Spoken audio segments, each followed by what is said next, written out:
Dalam pelajaran pertama tentang asas, kita akan membincangkan analisis fundamental, cara ia boleh membantu pedagang dan cara penawaran dan permintaan menetapkan kadar. Apakah itu analisis fundamental? Analisis fundamental ialah kajian tentang kuasa ekonomi dan politik yang menentukan kadar pertukaran mata wang. Oleh itu, analisis fundamental adalah tentang cuba mencari nilai saksama mata wang dari segi mata wang lain seperti yang dinyatakan oleh kadar pertukaran. Dengan meramalkan cara kuasa, ini akan berubah dan berkembang dalam jangka sederhana. Kita berharap dapat meramalkan cara kadar pertukaran akan bergerak.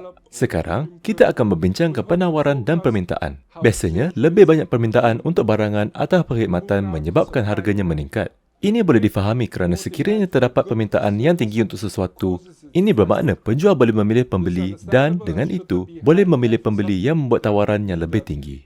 Permintaan yang kurang menyebabkan harga menurun kerana pilihan penjual berkurangan dan oleh itu terpaksa menjual komoditinya pada harga yang lebih rendah. Penawaran yang lebih besar untuk sesuatu biasanya menyebabkan harga yang lebih rendah kerana dalam senario demikian, pembeli dapat membuat pilihan daripada lebih banyak vendor dan dijangka memilih berdasarkan kerasionalan dengan vendor yang memberikan harga yang lebih rendah.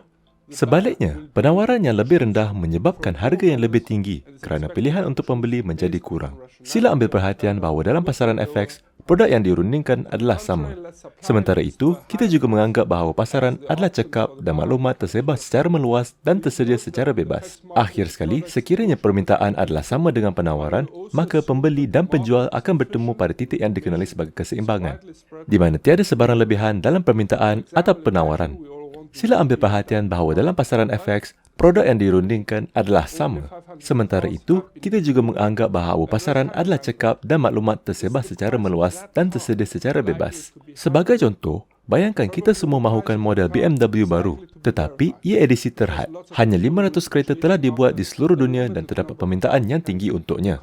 Adakah harga kereta itu berkemungkinan tinggi atau rendah? Harga kereta itu mungkin sangat tinggi kerana ramai orang akan cuba mendapatkan bilangan kereta yang terhad. Justru, syarikat itu dapat menetapkan harga yang tinggi untuknya. Namun begitu, apa yang berlaku kepada harganya jika BMW tiba-tiba mengumumkan mereka akan mengeluarkan 50,000 lagi kereta bagi model tersebut? Harganya mungkin akan menurun kerana lebih banyak kereta akan tersedia kepada pengguna dan dengan itu memenuhi keperluan mereka. Contoh yang lain, seorang petani di sebuah kampung kecil menghasilkan kentang. Dia sahaja yang mengeluarkan kentang di sana dan kampung itu agak terpencil daripada tempat lain. Pada tahun pertama, cuaca sangat baik. Dia berjaya menghasilkan 1,000 kilogram kentang, lebih daripada cukup untuk memberi makan ke seluruh kampung. Dia menjual setiap kilo kentang dengan harga €1 pada tahun itu. Namun begitu, pada tahun berikutnya cuaca agak teruk. Dia hanya mengeluarkan 200 kilogram kentang. Apakah yang mungkin berlaku kepada harga setiap kilo kentang kerana permintaan untuk kentang kekal tidak berubah? Harga mungkin akan naik. Semua orang mahu kentang untuk dimakan, tetapi mungkin tidak mencukupi untuk memenuhi keperluan semua. Oleh itu, setiap orang sanggup membayar harga yang lebih tinggi untuk kentang. Atau, contoh yang lain, Apple baru sahaja mengeluarkan iPhone barunya. Apakah yang mungkin akan berlaku kepada harga model iPhone sebelum ini? Kemungkinan besar harganya akan turun.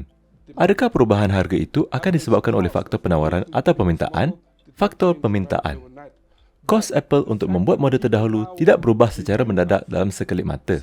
Namun begitu, ramai orang mahukan iPhone baru menunjukkan terdapat kurang permintaan untuk versi sebelumnya. Oleh itu, analisis fundamental secara keseluruhan boleh memberi pandangan keupayaan untuk mengenal pasti arah penawaran dan permintaan pada instrumen dagangan.